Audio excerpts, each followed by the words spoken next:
Good morning to all. जो हमने पीछे आपको नोट्स भेजे थे, आज हम उनकी एक्सप्लेनेशन के बारे में देखेंगे। So the six question is, why does the desert cooler cool better on a hot dry day. कि कोई भी डेजर्ट में जो कूलर लगे होते हैं वो हॉट ड्राई डे में ज़्यादा अच्छे से कूल कैसे कर पाते हैं। तो हॉट ड्राई डे में सबसे पहला इफ़ेक्ट जो आपका आता है वो होता है ह्यूमिडिटी। ह्यूमिडिटी होता है कि आपका amount of water vapour in air. Humidity means amount of water vapour in air. तो जितने ज़्यादा अमाउंट ऑफ वेपर होंगे एयर में, उतनी ही कम इवेपोरेशन होगी, और जितने कम आपके अमाउंट ऑफ वाटर वेपर होंगे एयर में, उतनी ही ज़्यादा क्या होगी, इवेपोरेशन होगी। अगेन, अगर आपकी ह्यूमिडिटी कम है तो आपकी इवेपोरेशन का रेट ज़्यादा होगा।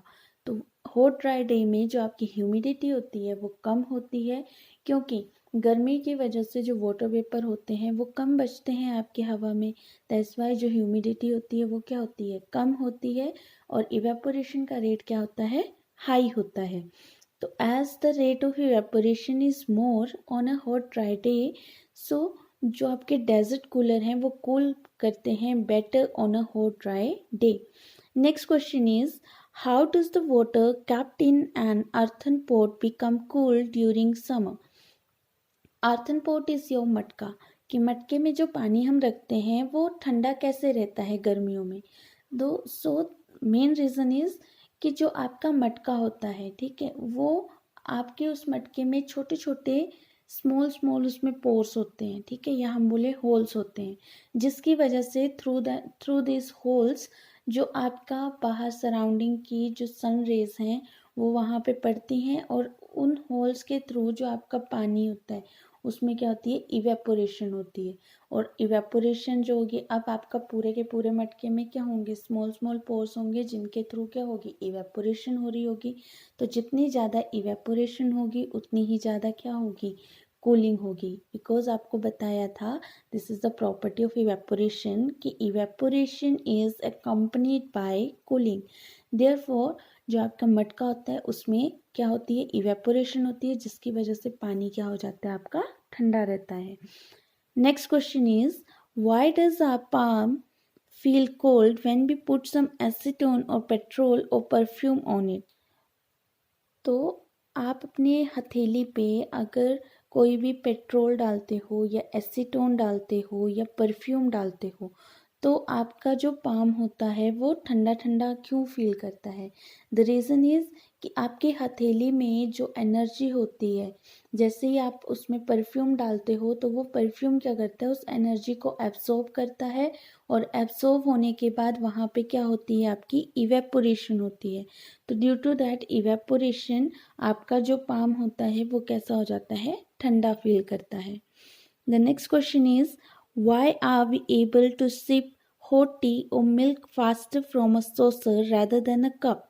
तो इसका मेन रीज़न आपका क्या होगा कि सॉसर में आपको गर्म चाय पीना इजी होता है as compare to cup. So effect is surface area, कि जो आपका सॉसर होता है उसमें क्या होता है, सरफेस एरिया ज़्यादा होता है। तो जितना ज़्यादा सरफेस एरिया होगा, सरफेस एरिया जितना ज़्यादा होगा उतनी जल्दी इवेपोरेशन होगी, और इवेपोरेशन होगी तो चीज़ आपकी क्या होगी, जल्दी ठंडी होगी। कप में कम सरफेस एरिया होता है, इसकी वजह से इवेपोरेशन क्या होती है, कम होती है, तो कूलिंग भी क्या होगी, थोड़ी देर बाद होगी एज़ कम्पेयर टू सोसर। सो आपके सोसर से हॉट टी या मिल्क को सिप करना ईजी है rather than a cup. Next is, what type of clothes should we wear in summer? So all we know that in summer, yeah, during summer we prefer to wear cotton clothes. So the reason is because जो cotton होते हैं आपके वो बहुत अच्छे absorber होते हैं water के, और वो हेल्प करते हैं एब्जॉर्ब करने को स्वेटिंग या जो भी आपका एक्स्ट्रा वाटर निकलता है बॉडी से, ठीक है, जो भी आपका स्वेटिंग होती है उसको ईजिली क्या कर लेते हैं, एब्जॉर्ब कर लेते हैं। और उसको एब्जॉर्ब करने के बाद जो एटमॉस्फेयर होता है उसमें क्या होता है, ईजिली वो इवेपोरेट हो जाते हैं, जिसकी वजह से आपका जो बॉडी होता है वो क्या करता है, ठंडा फील करता है। नेक्स्ट आपको करना था, कन्वर्ट करने थे जो आपको डिग्री सेल्सियस में दिया था उनको केल्विन में। तो you know the relation very well, that is K equal two degree Celsius plus 273। सो यहाँ पे आपको डिग्री सेल्सियस में वैल्यू दी है और आपको केल्विन में कन्वर्ट करना है। तो केल्विन को आप ऐसे रहने दोगे और जहाँ पे डिग्री सेल्सियस है वहाँ पे आप क्या करोगे, जो वैल्यू गिवन है उसको पुट करोगे, that is 25 plus 273, so kelvin is 298। So the P part is same, आपको 373 डिग्री सेल्सियस को कन्वर्ट करना है केल्विन में, so its kelvin value is 646। Now the next question is naphthalene balls disappear with time without leaving any solid. So what are this naphthalene ball? Naphthalene ball जो आपकी होती हैं phenyl की गोलियां, आपकी मम्मी वगैरह को आपने देखा होगा कपड़ों के बीच में डालते हुए फिनाइल की गोलियां होती हैं, ठीक है। तो आपने देखा होगा कि कपड़ों में डाल के रखते हैं उनको और कुछ टाइम के बाद वो वहाँ से डिसअपियर हो जाती हैं, कोई भी अपना निशान छोड़े। तो ऐसा क्यों होता है? क्योंकि नैप्थलीन जो होती है वो सब्लिमेशन में जाती है, और सब्लिमेशन में हमने क्या पढ़ा था कि कोई भी सॉलिड जो है वो कन्वर्ट हो जाता है डायरेक्टली इनटू गैस, और गैस क्या है, कन्वर्ट हो जाती है सॉलिड में। अब यहाँ पे जो नैप्थलीन बोल्स थी वो आपकी सॉलिड थी, तो वो सॉलिड आपका क्या होगा, कन्वर्ट हो जाएगा गैस में, इसीलिए वो क्या हो जाती हैं, डिसअपियर हो जाती हैं due to sublimation. Sublimation is the main reason for disappearing the naphthalene balls. Now the next question is, we can get the smell of perfume sitting several meters away. So it is again the effect of diffusion. We can already discuss about this in the hot sizzling food. So यहाँ पे भी क्या हो रहा है perfume में, आपका diffusion. Diffusion क्या होता है कि डिफरेंट टाइप के मैटर के पार्टिकल जो हैं वो आपस में इंटरमिक्स होते हैं। तो परफ्यूम के साथ भी क्या हो रहा है, जो परफ्यूम के पार्टिकल हैं वो एयर के पार्टिकल के साथ मिक्स हो जा रहे हैं और वो ईजिली सारे रूम में क्या हो जाते हैं, स्प्रेड हो जाते हैं। That's why several meter away बैठ के भी हमें परफ्यूम की स्मेल क्या हो जाती है, मिल जाती है।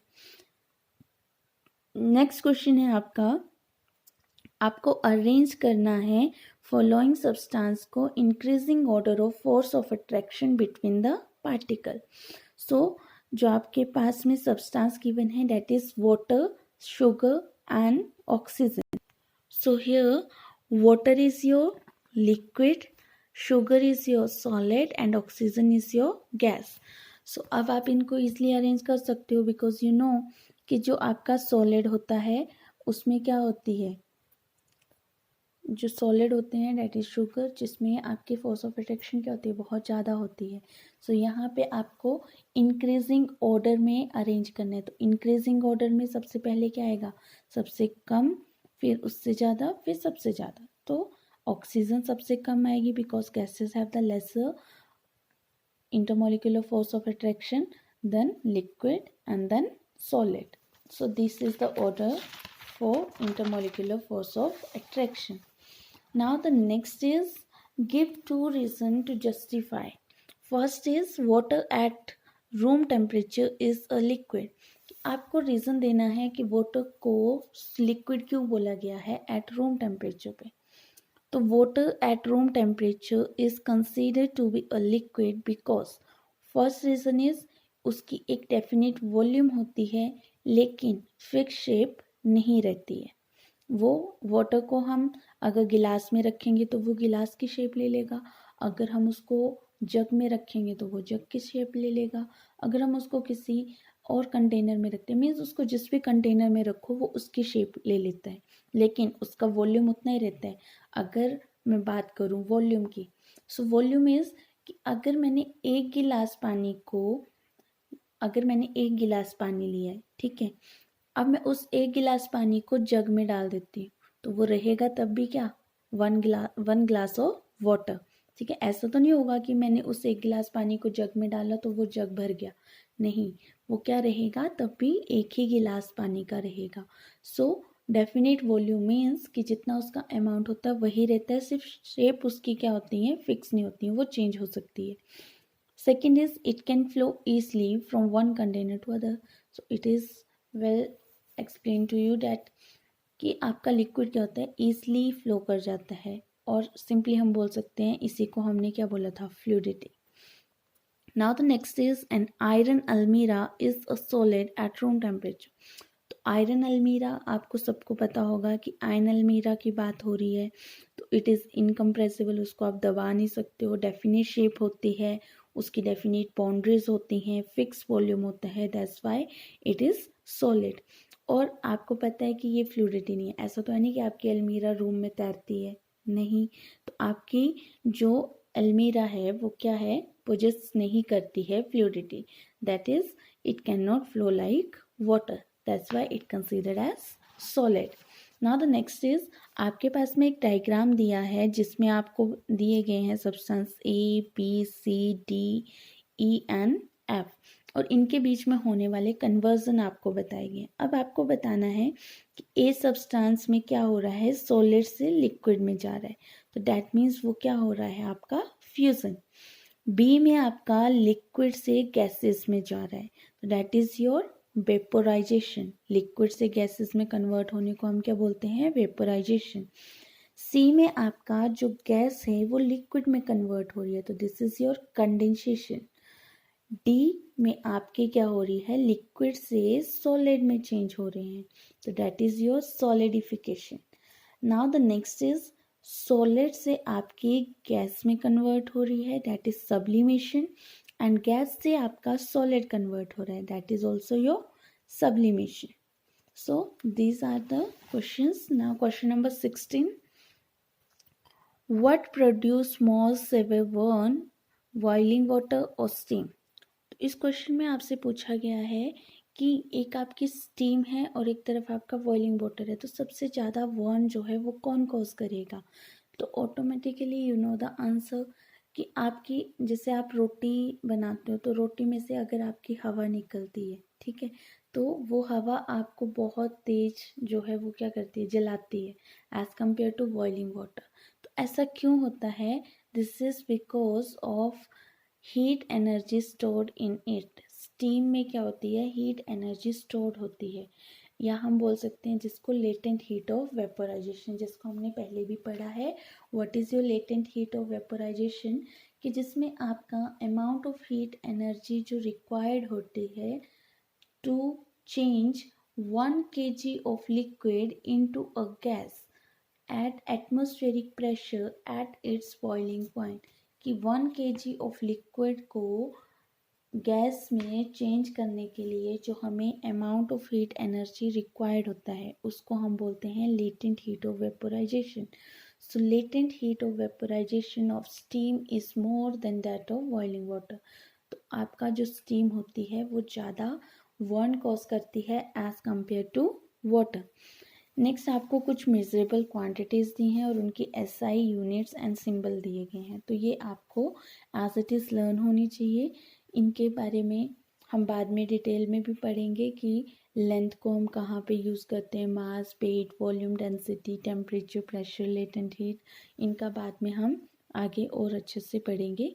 फिलहाल आपने इन सब को क्या करना है, लर्न करना है इन सारी क्वांटिटीज़ को। Thank you. आई होप कि सबको क्वेश्चन समझ में आ गए होंगे। अगर फिर भी कोई डाउट रह जाता है तो यू कैन कॉन्टेक्ट मी।